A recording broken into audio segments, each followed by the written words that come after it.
अध्याय 46 शिकायत बाद के दिनों में शेन मियामियान के जीवन का सबसे आरामदायक समय था। वह दिन में स्कूल जाती थी और रात में अपना होमवर्क कर पढ़ती थी। हे नान ने उसे जो किताबें दीं, वे बहुत उपयोगी थीं। उसने पहले से ही भूले हुए बहुत सारे ज्ञान की समीक्षा की। हालांकि बर्फ में स्कूल जाना थका देने वाला था, फिर भी वह अब भूखी या ठंडी नहीं रहती थी। दोपहर में गर्म नूडल्स और शाम को उबले हुए बंस और गर्म दलिया खाती थी। लू सियुआन के भी उसके साथ रहने से चीजें आसान थीं। सीमांकन की रेखा खींचने की कोई आवश्यकता नहीं थी। दोपहर के भोजन के लिए कंपनी में जाना और जब पढ़ाई के दौर में नहीं आता था तो वह अधीर दिखाई देता था, लेकिन फिर भी उसे सब कुछ समझा देता था। कुछ दिनों की संगति के बाद लू सियुआन को ये कहने की आदत विकसित हो गई, लड़कियां बहुत परेशानी वाली होती हैं। इसके विपरीत झोउ लैनफेंग इन दिनों काफी हैरान था। जब शेन मियामियान घर पर नहीं थी, उसने घर को उलट पुलट कर दिया, लेकिन उसे 3 युआन कहीं नहीं मिले। वह मनहूस लड़की उससे बचने के लिए जानबूझकर ऐसा कर रही होगी। बाद में उसने जानबूझकर शेन मियामियान के लिए रात का खाना नहीं छोड़ा और उसे बर्तन धोने का आदेश दिया। मनहूस लड़की ने बिना किसी आपत्ति के इसे ले लिया। झगड़ा करने का कोई बहाना नहीं दिया। नए साल के करीब आते ही वह परेशानी खड़ी नहीं करना चाहती थी। वैसे भी एक बार अंतिम ग्रेड आने के बाद शेन मियामियान को अपनी स्कूली शिक्षा जारी रखने में असमर्थ होना तय था। ग्रामीण इलाकों के सभी लोग एक खुशहाल नए साल की चाहत रखते हैं और गंभीर मुद्दों की कामना नहीं करते, विशेष रूप से जब से शेन जियानहुआ ने शेन मियामियान पर ध्यान देना शुरू किया, जिसने बक करना सीख लिया था। झोउ लैनफेंग केवल कुछ समय के लिए ही सहन कर सका। झोउ सियू ने भी शेन मियामियान के साथ कुछ गड़बड़ देखी। शुरुआत में उसने शेन मियामियान पर ज्यादा ध्यान नहीं दिया, ये सोचकर कि वह सिर्फ पिटाई से बचने की कोशिश कर रही थी और इस तरह खुद के साथ व्यवहार कर रही थी। लेकिन समय के साथ उसने कुछ अजीब देखा। शेन मियामियान को अब रात में भूख नहीं लगती थी। अतीत में जब रात का खाना नहीं होता था तो शेन मियामियान का पेट लगातार गड़गड़ाहट करता था, इतनी तेज कि उसे अगले बिस्तर से सुनाई दे। अब उसने इसे दोबारा कभी नहीं सुना था। उसने जानबूझकर करीब से ध्यान दिया और स्कूल के बाद चुपचाप शेन मियामियान का पीछा करने के लिए छिप गई। निश्चित रूप से उसने चालबाजी का पता लगा लिया। इसमें कोई आश्चर्य नहीं कि वह भूखी नहीं थी, वह अतिरिक्त भोजन चुरा रही थी। जब वह घर पहुंची, झोउ सियू झोउ लैनफेंग को बताने के लिए इंतजार नहीं कर सकी। आंटी, इसमें कोई आश्चर्य नहीं कि पिछले कुछ दिनों में जब आपने उसके लिए रात का खाना नहीं छोड़ा तो उसे कोई आपत्ति नहीं हुई। वह घर की तुलना में बाहर अच्छा खाना खा रही है और उसने आपके लिए कुछ वापस लाने के बारे में भी नहीं सोचा है। ये सुनकर झोउ लैनफेंग का गुस्सा फूट पड़ा। उसने स्पैटुला को बर्तन में पटक दिया। वह छोटी सी बेचारी, मुझे पता था कि वह इन दिनों बहुत शांत है। पता चला कि वह इधर उधर छिप रही है, अपने चाचा और मेरी मेहनत की कमाई को खा रही है। भले ही वह पैसा उसके भोजन के लिए था, फिर भी उसे इसे इतनी आसानी से खर्च नहीं करना चाहिए। झोउ सियू ने आग में घी डालने का काम किया। आप पूरे साल अपने आप को बाहर खाना खाने की भी इजाजत नहीं देते। ये सुनकर झोउ लैनफेंग और भी अधिक क्रोधित हो गया। वह छोटी सी बेचारी अपनी सियू जितनी समझदार नहीं थी। पालन पोषण इतना बेकार था। उसके वापस आने तक इंतजार करो, मैं देखूंगा कि मैं उससे कैसे निपटता हूँ। आंटी, कुछ और भी है, मैंने आपको नहीं बताया। जैसे ही झोउ सियू बोल रही थी, वह रसोई के दरवाजे की ओर देखने से खुद को नहीं रोक सकी, इस डर से कि कहीं शेन मियामियान उनकी चुगली न सुन ले। शेन मियामियान किसी के समर्थन से उत्साहित होकर काफी मुखर हो गई थी। क्या उस छोटे से दुष्ट ने मेरी पीठ पीछे जाकर फिर से कुछ किया? यदि यह सच नहीं होता कि वह छोटा मनहूस अभी तक वापस नहीं आया होता, तो वह उसे पीटने के लिए उसी समय अपने पास खींच लेती। मुझे यकीन नहीं है कि यह सच है। जो सियू ने इस मामले का खुलासा भी नहीं किया था, लेकिन पहले से ही खुद को दूर कर रही थी, ताकि अगर चीजें बढ़तीं तो दोष उस पर नहीं पड़ता। शिक्षक ने कक्षा में एक छोटे से बदमाश के बगल में अपनी सीट बदल ली। ऐसा लगता है कि वे बहुत अच्छी तरह से मिल रहे हैं। वह अब स्कूल में मेरी बाइक की सवारी नहीं करती है और वह उसके साथ दोपहर का भोजन करती है। उसने सीधे तौर पर यह नहीं कहा कि दोनों डेटिंग कर रहे थे, लेकिन उसने जानबूझकर बातचीत को उस दिशा में ले जाया। अध्याय 47 षड्यंत्र।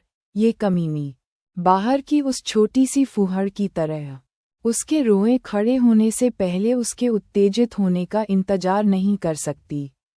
झो लैनफेंग ने कई अकथनीय शब्द कहे।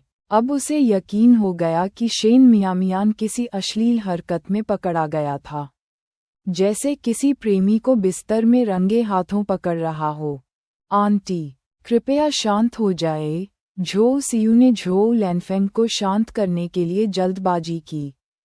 वह झो लैनफेंग को अपनी योजनाओं में बाधा नहीं डालने दे सकती थी।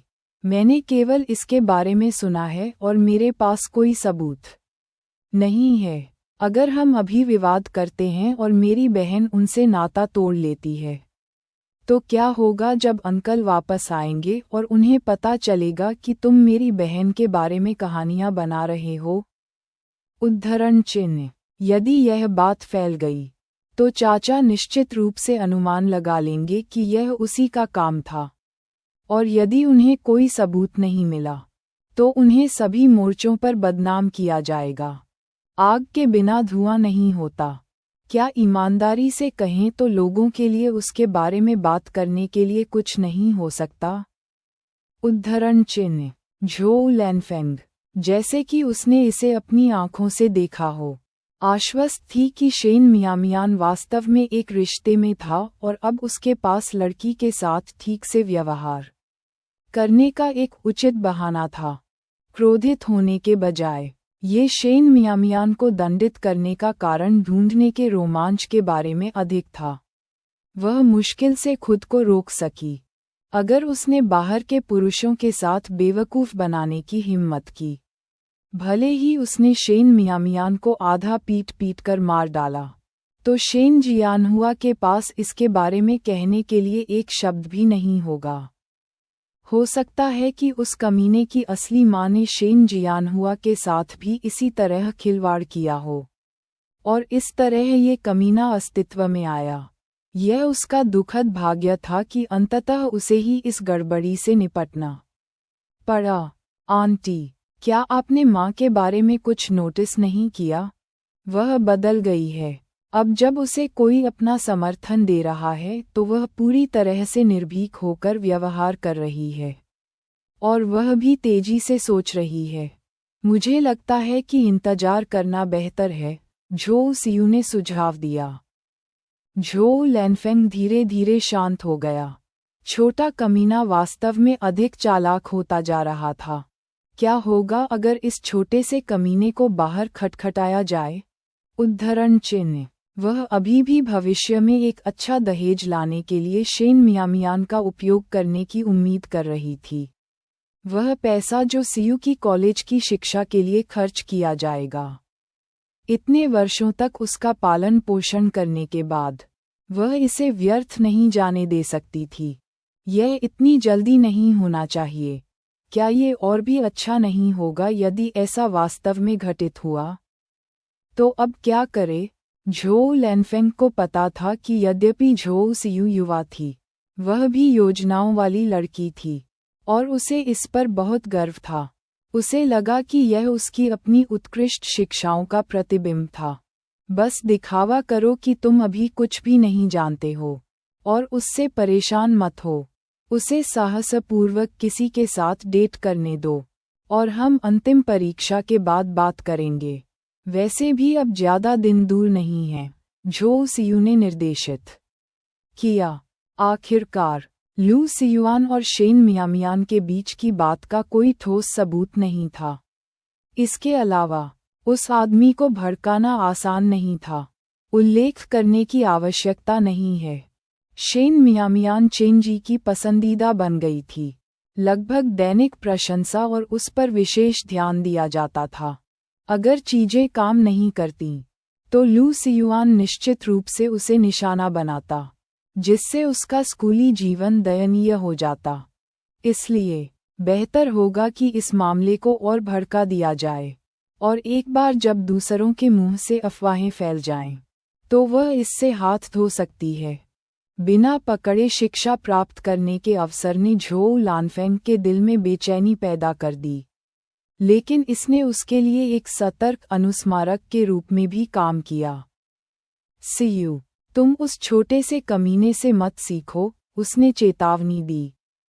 सियू मियामियान से केवल कुछ महीने छोटी थी, लेकिन वह एक युवा महिला की तरह दिखती थी क्योंकि उसे अच्छा खाना खिलाया जाता था। अगर कोई उस छोटी कमीनी की कल्पना करता है, तो क्या उसके सियू की चाहत करने वाले और भी लोग नहीं होंगे? भविष्य में सियू को शहर में शादी करके एक अच्छा जीवन जीना था। कुछ मंचलों द्वारा उसका फायदा नहीं उठाया जा सकता था।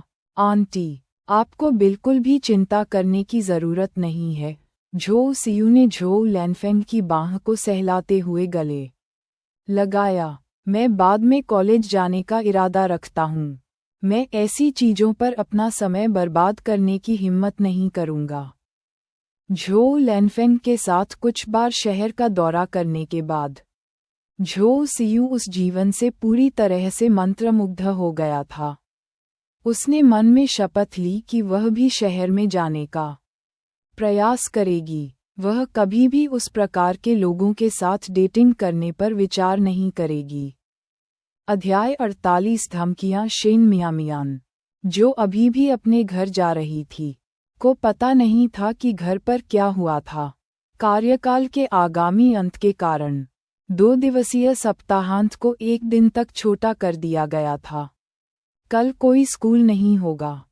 उसने अतिरिक्त 2 उबले हुए बंस खरीदे और उन्हें अपने बैकपैक में रख लिया। कल के भोजन की तैयारी करने लगी। तभी उसकी मुलाकात लू सियुआन से हुई, जो उबले हुए बंस भी खरीद रहा था। अंततः वे दोनों एक साथ वापस चलने लगे। भारी बर्फबारी अब रुक गई थी और सड़क चिकनी और ठंडी थी। अछूती बर्फ पर चलते हुए वे हर कदम पर खड़खड़ाहट की आवाज निकालते थे। लू सियुआन के हाथ में 5 या 6 उबले हुए बन थे, जो उसकी हरकतों के साथ इधर उधर झूल रहे थे। उसकी उम्र के बच्चे के साथ उसके पास बात करने के लिए ज्यादा कुछ नहीं था, इसलिए प्रत्येक बिना शब्दों का आदान प्रदान किए चुपचाप चला गया। जैसे ही वे शूत उनके पास पहुंचे, उसने अचानक कहा, क्या आप कल शहर जा रहे हैं? उद्धरण चिन्ह। वह आश्चर्यचकित रह गई और उसने सहजता से उत्तर दिया, किस लिए? उसका दिमाग दौड़ गया और उसने कहा, क्या तुम कल शहर जा रहे हो? उद्धरण चिन्ह। शहर तक पहुंचना कोई छोटी दूरी नहीं थी। सड़क खराब थी और परिवहन असुविधाजनक था। साइकिल चलाने में कम से कम आधा घंटा लगेगा। अब भारी बर्फबारी के कारण बाइक चलाना निश्चित रूप से कोई विकल्प नहीं था। बैलगाड़ी से यात्रा करने में लगभग 40 से 50 मिनट लगते थे। हालांकि हर परिवार के पास ऐसा नहीं होता था। लू सियुआन ने परोक्ष रूप से उत्तर दिया, मेरे पास एक बैलगाड़ी है, इसलिए पैदल चलने की कोई आवश्यकता नहीं है। आप जा रहे हैं या नहीं? उद्धरण चिन्ह। हाँ। इस बार शेन मियामियान की प्रतिक्रिया विशेष रूप से निर्णायक थी। अपने पिछले जीवन में उनमें साहस और शिक्षा की कमी थी। वह इस बात से अनजान थी कि यह युग पैसा कमाने का सबसे अच्छा समय था। पुनर्जन्म होने के कारण उसके पास दूसरों की तुलना में अधिक अनुभव था। यदि उसने पैसे कमाने के लिए इसका सदुपयोग नहीं किया, तो उसने सोचा कि स्वर्ग भी अस्वीकार कर देगा। शेन जियान हुआ स्वभाव से अनिर्णायक था। वह अपने निर्णयों को लेकर कभी भी दृढ़ नहीं रहे, हमेशा उतार चढ़ाव वाले रहे। अब वह उसे पढ़ाई करने देने के लिए सहमत हो गया, लेकिन कोई भी छोटी घटना उसके मन को बदल सकती थी, खासकर अगर झोउ लैनफेंग और उसकी भतीजी ने उसके कान में थोड़ी सी हवा उड़ा दी। केवल अपने हाथों में पैसा होने पर ही उसकी अपनी बात होगी। केवल तभी वह वास्तव में अपने भाग्य को नियंत्रित कर सकती है। लू सियुआन ने लापरवाही से पूछा था और उसे उम्मीद नहीं थी कि शेन मियामियान वास्तव में जाएगा। इसने उसे एक पल के लिए विचलित कर दिया।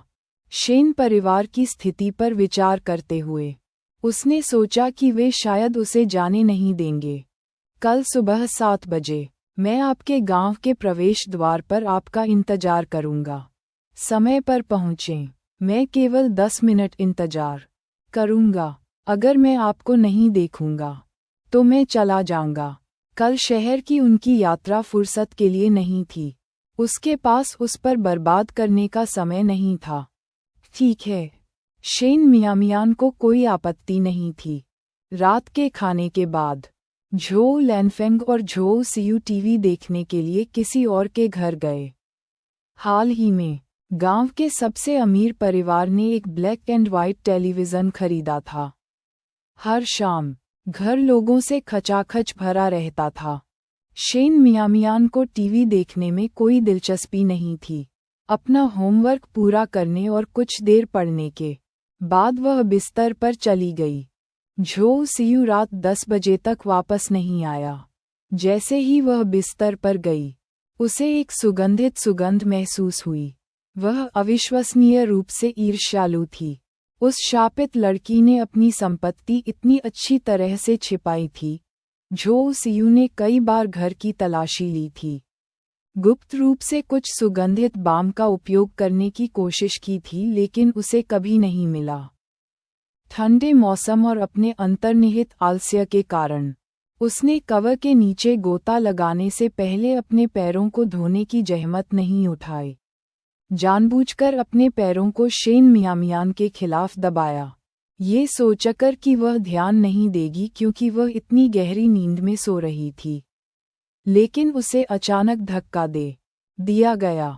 क्या आप चाहते हैं कि स्कूल में हर कोई यह जाने कि आप सोने से पहले अपने पैर नहीं धोते? कंबल के नीचे से शेन मियामियान की ठंडी आवाज आई।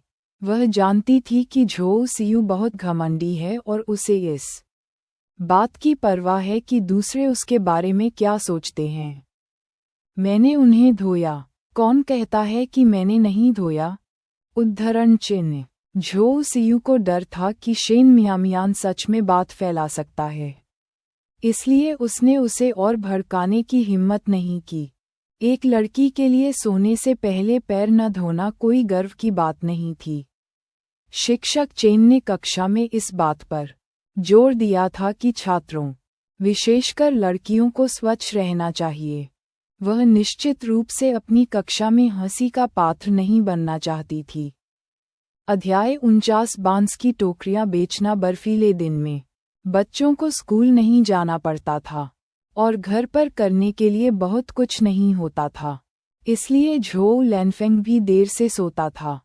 शेन मियामियान हमेशा जल्दी उठती थी और कभी सोती नहीं थी, इसलिए जब वह उठी तो झोउ सियू ने सोचा कि वह नाश्ता बनाने जा रही है और मीठे सपने देखना जारी रखने के लिए पलट गई।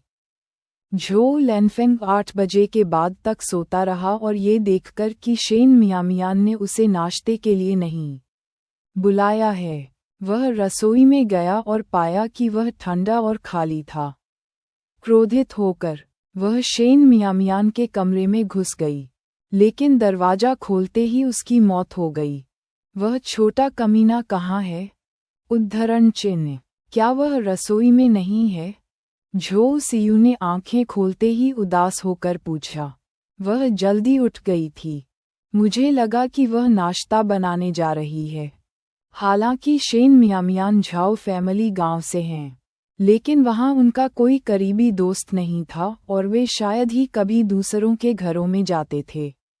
यदि वह घर पर नहीं होती तो वास्तव में कोई नहीं जानता था कि वह कहाँ होगी। छोटा दुष्ट अब वास्तव में जंगली है, वहां किसी आदमी के साथ बेवकूफ़ बना रहा होगा। वह पहले कभी बाहर नहीं गई थी, लेकिन अब जब वह लू सियुआन के साथ जुड़ गई है तो वह बेचैन छोटी राक्षसी के रूप में हर जगह घूमने लगी है। बहन वास्तव में साहसी है, झोउ सियू ने कहा। उसकी आंखों में शार्डिन फ्रूट की चमक थी। वह इस बात से चिंतित थी कि शेन मियामियान बिना किसी सबूत के गुप्त रूप से डेटिंग कर रहा है, लेकिन अब उसने देखा कि शेन मियामियान के पास इसके लिए समझदारी नहीं थी। अब ये बहुत अच्छा था। वह बिना किसी की मदद के खुद को बर्बाद कर लेगी। जब वह वापस आएगी तो मुझे वास्तव में उसका ख्याल रखना होगा। झोउ लैनफेंग ने गुस्से में अपने दांत पीस लिए। झोउ सियू ने तुरंत उसे मना करने की कोशिश की। चाची, आप ऐसा नहीं कर सकती, वरना अगर बहन सोचती है कि आप कुछ कर रहे हैं तो क्या होगा अगर वह डेट करने से बहुत डरती है? उद्धरण चिन्ह। वह चाहती थी कि शेन मियामियान बोल्ड हो, जितना बोल्ड उतना बेहतर। अंकल जियानहुआ काफी पारंपरिक थे। अगर उसे पता चला कि शेन मियामियान इतनी कम उम्र में एक रोमांटिक रिश्ते में शामिल थी तो उसे बहुत निराशा होगी और स्कूल उसे निष्कासित कर देगा और कोई भी उसकी रक्षा करने में सक्षम नहीं होगा। शेन मियामियान की बाधा के बिना अंकल जियानहुआ उसे अकेले ही तैयार करने के लिए पूरी तरह से समर्पित हो जाते। इस उत्कृष्ट अवसर को आंटी लैनफेंग द्वारा बर्बाद नहीं किया जा सका। झोउ लैनफेंग पूरी तरह से मूर्ख नहीं था। उसका गुस्सा धीरे धीरे कम हो गया। सियू सही था। एक बार जब जियानहुआ उस छोटे से दुष्ट से पूरी तरह निराश हो गया तो उसने अब उसकी रक्षा नहीं की। शेन मियामियान, जिसके खिलाफ दोनों द्वारा साजिश रची जा रही थी, वर्तमान में लू सियुआन के साथ लिचेंग में बाजार में एक स्टॉल लगा रहा था। उसने सोचा था कि लू सियुआन चीजें खरीदने के लिए शहर जा रहा था और जब उसे पता चला कि वह वास्तव में वहां बेचने के लिए आया था तो उसे बहुत आश्चर्य हुआ। दादाजी लू को बांस की टोकरियां बनाने में महारत हासिल थी, इसलिए वे आमतौर पर उन्हें घर पर ही बनाते थे। लू सियुआन स्कूल के बाद क्राफ्टिंग में मदद करता था और शनिवार और रविवार को शहर में उन्हें बेचने के लिए जिम्मेदार था। यही वजह थी कि उसने कभी कोई होमवर्क नहीं किया था। 80 के दशक के लिचेंग में शहर प्रबंधन इतना सख्त नहीं था। सब्जी मंडी के प्रवेश द्वार के बाहर की सड़क गाड़ियों और आने जाने वाले लोगों से भरी हुई थी। यह असाधारण रूप से जीवंत था। इस बार वे छोटी बड़ी मिलाकर 20 से अधिक बांस की टोकरियां लेकर आए। शेन मियामियान ने लू सियुआन को सब कुछ व्यवस्थित करने में कुशलतापूर्वक मदद की। जब ग्राहक देखने आए तो उसने बिना किसी डर के सहायता भी की। उसे अपनी क्षमता से अधिक कुशलता से चलते हुए देखकर उसे शर्मिंदा करते हुए लू सियुआन ने उसे अजीब तरह से देखा। क्या आप शर्मिंदा नहीं हैं? उद्धरण चिन्ह। जब पहली बार उसने और उसके दादाजी ने स्टॉल लगाया था तो उसे बहुत शर्म महसूस हुई थी और उसने आवाज़ निकालने की भी हिम्मत नहीं की थी। इसकी आदत डालने में उसे कई बार समय लगा और अब जब उसके दादाजी बूढ़े हो रहे थे और उसके लिए आगे पीछे दौड़ना सुविधाजनक नहीं था तो उसने अपने दादाजी को साथ आने के लिए कहना बंद कर दिया। वह 20 या 30 बार यहाँ आ चुका था और ऐसा लग रहा था कि वह आदी हो गया है, लेकिन वह अभी भी उन वृद्ध पुरुषों और महिलाओं की तरह अपना माल बेचने के लिए जोर से नहीं पुकार सकता। सौभाग्य से वह यहाँ बांस की टोकरियां बेचने वाला एकमात्र व्यक्ति था, इसलिए कोई भी व्यवसाय के लिए प्रतिस्पर्धा नहीं करता था और वह जो कुछ भी लाता था उसमें से अधिकांश को बेचने में सक्षम था। अध्याय 50 बाजार का अवलोकन करते हुए शेन मियामियान ने बड़ी सहजता से उत्तर दिया। मैंने चोरी या डकैती नहीं की। इसमें शर्मिंदा होने की क्या बात है? उद्धरण चिन्ह। पिछले जन्म में कूड़ेदान से बोतलें चुनना। इसकी तुलना में सामान बेचना क्या है? जब तक वह कुछ भी गैरकानूनी नहीं कर रही थी, उसे चेहरा खोने का डर नहीं था। लू सियुआन ने फुसफुसाते हुए कहा, छोटी लड़की, उसका चेहरा वाकई मोटा है। बस एक छोटा बच्चा। शेन मियामियान उसके साथ बहस करने की जहमत नहीं उठा सकता था। शेन मियामियान की मदद से उन्होंने वास्तव में सामान्य से अधिक तेजी से आइटम बेचे, और 2 घंटे से भी कम समय में उन्होंने 10 आइटम बेचे। जब भी कोई आदमी बांस की टोकरी खरीदने आता था, लू सियुआन शेन मियामियान को पीछे खींच लेता था और खुद आगे बढ़कर ग्राहक से बात करता था। शेन मियामियान को उसका व्यवहार काफी मनोरंजक लगा। इसमें कोई आश्चर्य नहीं कि अपने पिछले जीवन में जिस लड़की को वह पसंद करता था उसके लिए उसे जेल जाना पड़ा। वह सुरक्षात्मक प्रकृति अब पहले से ही दिखाई दे रही थी। रुको, वह कोई बछड़ा नहीं है। ये देखकर कि उनका अधिकांश सामान बिक गया, शेन मियामियान बेचैन हो गया। उसके लिए शहर आना आसान नहीं था, और वह इस अवसर को चूक नहीं सकती थी। उसे ये जानने के लिए बाजार का अच्छी तरह से निरीक्षण करना था कि मांग क्या है, ताकि वह अगली बार बेचने के लिए कुछ सामान भी ला सके। इस युग में, जब तक कोई बहुत मूर्ख न हो और थोड़ा साहसी न हो, लगभग कोई भी छोटा व्यवसाय लाभदायक हो सकता है। लेकिन चूंकि उसके पास पूंजी की कमी थी, इसलिए वह कोई रास्ता निकालने के लिए केवल अपने दिमाग का उपयोग कर सकती थी। मैं आसपास देखने जा रहा हूँ। बस यहीं बेचते रहो। मैं अधिकतम आधे घंटे में वापस आऊंगा। महिलाएं बहुत परेशानी वाली होती हैं, लू सियुआन ने तिरस्कारपूर्वक शिकायत की। फिर कहा, हम बेचने के बाद आपको घुमाएंगे। मैं इस जगह को अच्छी तरह से जानता हूँ। उसे शेन मियामियान का अकेले घूमना अच्छा नहीं लगता था। आखिरकार वही तो था जो उसे यहाँ लाया था। अगर उसका अपहरण हो गया तो क्या होगा? वह उसे ढूंढने कहाँ जाएगा? शेन मियामियान ने मुस्कुराते हुए कहा, मैं भी इसे अच्छी तरह जानता हूँ, अधिक सटीक रूप से। वह इसे उससे भी बेहतर जानती थी। लिचेंग अभी भी अविकसित था। कोई बहुत बड़ा क्षेत्र नहीं था। अपने पिछले जीवन में उसने व्यावहारिक रूप से यहाँ की हर सड़क और गली का चक्कर लगाया था। फिर भी नहीं, सियुआन ने कहा। ये देखकर कि वह अवज्ञाकारी थी, उसने अपनी भौहें सिकोड़ लीं और उसे डराने की कोशिश की। यहाँ चारों ओर महिलाओं और बच्चों के तस्कर हैं। तुम अकेले मत भागो। ये पूरी तरह से झूठ नहीं था। कुछ लापता व्यक्तियों की सूचनाएं पास के टेलीग्राफ खंभों पर भी चिपका दी गई थीं। एक वयस्क हवा में कैसे गायब हो सकता है? बहुत संभावना है कि उनका अपहरण कर लिया गया हो। शेन मियामियान ने अपनी आंखें घुमाईं। क्या मैं तुम्हें एक महिला या एक बच्चे की तरह दिखती हूँ? उद्धरण चिन्ह। यदि वह सचमुच 15 वर्ष की होती, तो यह संभव हो सकता था। लेकिन अब, वह लगभग 40 वर्षीय चालाक राक्षस की आत्मा के साथ 15 वर्षीय थी। पिछले जन्म में डरपोक होने के कारण यह अंत हुआ था।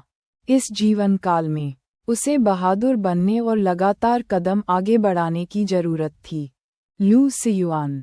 उद्धरण चिन्ह उद्धरण चिन्ह।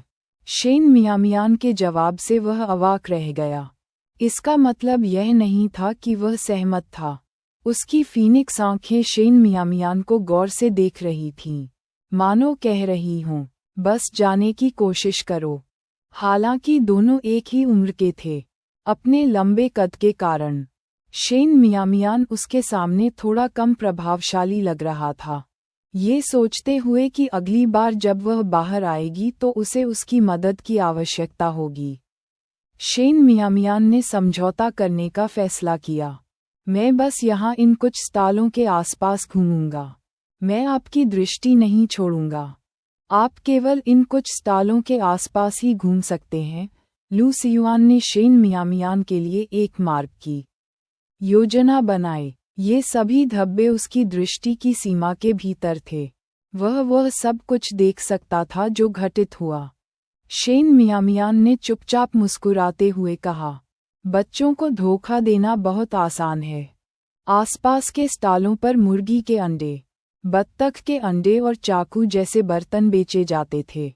शेन मियामियान ने कुछ देर के लिए इन स्टालों के सामने आवारागर्दी का प्रदर्शन किया, उस क्षण का फायदा उठाते हुए जब लू सियुआन ने टोकरियां बेचते समय सावधानी बरतनी शुरू कर दी, तो वह चुपचाप वहां से खिसक गई।